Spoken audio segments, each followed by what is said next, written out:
மாண்புமிகு அமைச்சர்களுக்கும் மதிப்பிற்குரிய சிறப்பு விருந்தினர்களுக்கும் அனைவருக்கும் என்னுடைய வணக்கம். ஒரு சில நிகழ்ச்சி மட்டும்தான் மனசுக்கு ரொம்ப நெருக்கமா ஃபீல் பண்ணும். அதை நினைச்சாலே ரொம்ப சந்தோஷமா ஃபீல் பண்ணும். அப்படிப்பட்ட ஒரு நிகழ்ச்சி தான் இன்னைக்கு இந்த சிங்கப்பெண் சிறப்பு படைய தொடங்கி வைக்கிற இந்த நிகழ்வு. உண்மையிலே மனசுக்கு ரொம்ப நெருக்கமான ஒண்ணு, சந்தோஷமான ஒண்ணு. நம்ம பாட்டி, அம்மா, அக்கா, தங்கைகள், ஒவ்வொரு வீட்டில் இருக்கிற பெண் குழந்தைகள், இவங்க எல்லாருக்குமான பாதுகாப்பை உறுதி செய்வோம்னு சொன்னோம். ஆனா அது எலெக்ஷனுக்காக மட்டுமே கிடையாது.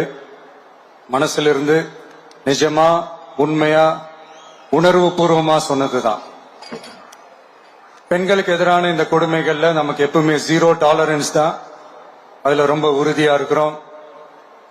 சோ சொன்னது எல்லாமே செய்யணும். கொஞ்சம் கொஞ்சமா, படிப்படியா அதை செயல்ல கொண்டு வரணும். அதுல ரொம்ப தெளிவா இருக்கிறோம்.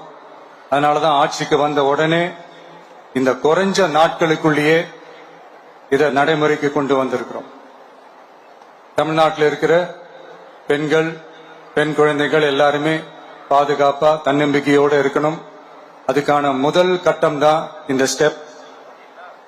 இது மனசுக்கு ஒரு மன நிறைவை கொடுத்தாலும், அதே நேரத்தில் பெண்களை பத்தின சில செய்திகள்லாம் கேட்கும் போது உண்மையிலேயே மனசு பதறுது, கண்ணு கலங்குது. அது கண்ட்ரோல் பண்ணவே முடியல.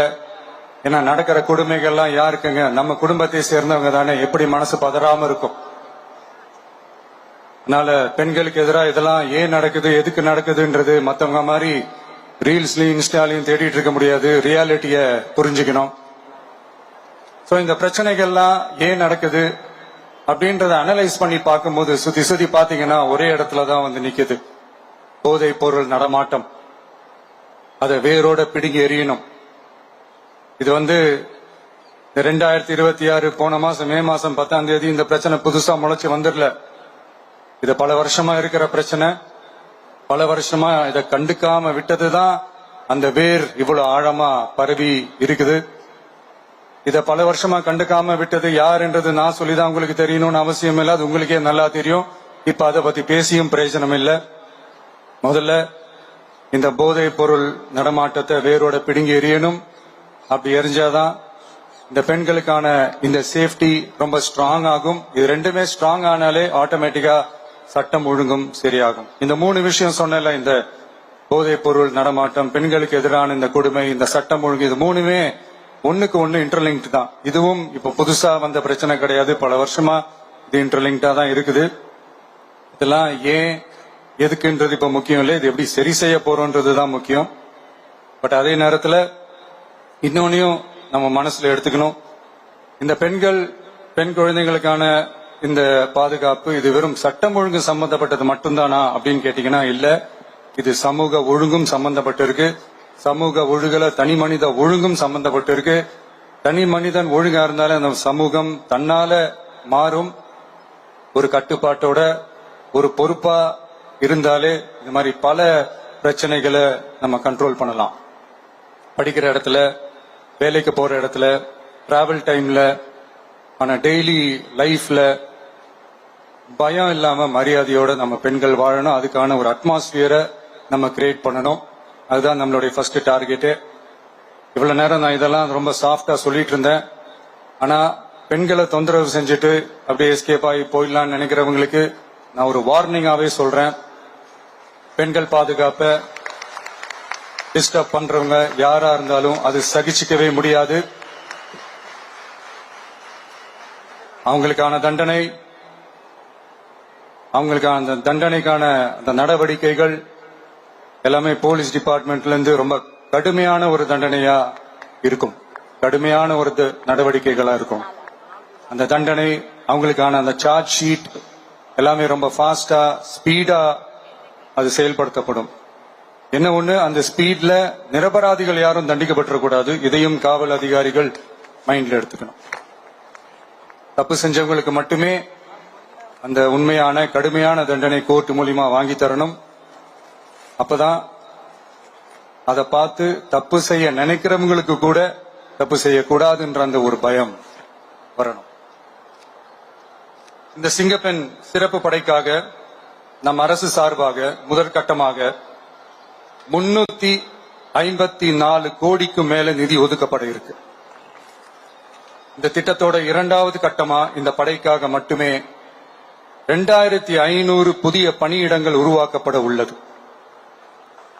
பெண்களோட பாதுகாப்பை ஸ்ட்ராங் பண்றதுக்காக மாடர்ன் ஃபெசிலிட்டிஸ் இருக்கிற வாகனங்களும் நவீன உபகரணங்களும் தொழில்நுட்ப சாதனங்களும் அலாட் செய்யப்பட இருக்கு.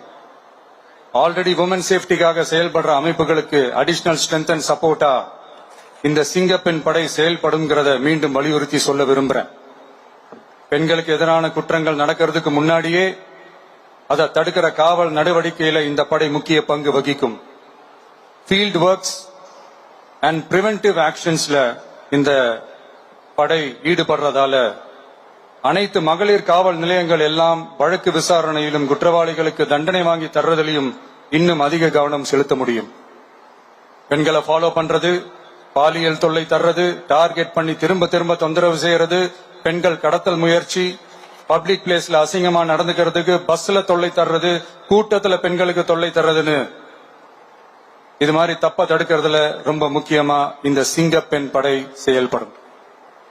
பெண்களுக்கு எதிரான குற்றங்களை தடுக்க நடவடிக்கை எடுக்க இந்தியாவிலேயே முதல் முறையாக ட்ரோன் வாயிலாக பெட்ரோல் மூலை அறிமுகப்படுத்தப்படும். நம்ம வீட்டு பெண்கள் அவங்களோட ட்ரீம்ஸ் அண்ட் எக்ஸ்பெக்டேஷன்ஸ் என்ன அப்படின்றத நம்ம அரசு நல்லாவே புரிஞ்சு வச்சிருக்கு.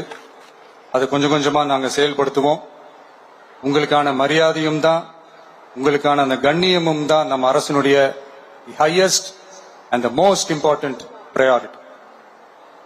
ஒரு கவர்மெண்டோட அந்த விஷன் அண்ட் டார்கெட் ஆனஸ்டா இருந்தாலே போதும். பிளான்ஸ் அண்ட் அட்டெம்ப்ட்ஸ் அது போற பாதை சரியா இருக்கும்னு சொல்லுவாங்க. அப்படிப்பட்ட ஒரு கவர்மெண்ட் தான் நம்மளுடைய கவர்மெண்ட், உங்களுக்கான கவர்மெண்ட். இந்த ஷார்ட் ஸ்பேன்ல இந்த சிங்கப்பெண் சிறப்பு படைய நடைமுறைக்கு கொண்டு வந்து இதுக்கு ரொம்ப கடுமையா உழைச்ச காவல்துறை அதிகாரிகளுக்கும் பணியாளர்களுக்கும் இந்த நேரத்தில் என்னுடைய பாராட்டுகளை தெரிவிச்சுக்கிறேன். இந்த நேரத்தில் என்னை பொறுத்த வரைக்கும் ஒரு கவர்மெண்டோட முதல் சக்சஸ், முழு சக்சஸ் இன்ஃப்ராஸ்ட்ரக்சரோட வளர்ச்சியிலேயோ பொருளாதார வளர்ச்சியிலேயோ மட்டுமே இல்லை, அந்த ஸ்டேட்டோட பெண்களும் குழந்தைகளும் மரியாதையா வாழ்றாங்களா அப்படின்றதுலதான் அந்த கவர்மெண்டோட முழு சக்சஸுமே இருக்கு. அதோட சேர்ந்ததுதான் மற்ற எல்லா வளர்ச்சியும். அதுலயும் நாங்க கவனம் ஃபுல் கான்சென்ட்ரேட் பண்ணுவோம். கான்பிடென்டா இருங்க, நல்லதே நடக்கும், வெற்றி நிச்சயம். மீண்டும் சந்திக்கும் வரை நன்றி, வணக்கம். செய்திகளை உடனுக்குடனும் துல்லியமாகவும் தெரிந்து கொள்ள சப்ஸ்கிரைப் பண்ணுங்க.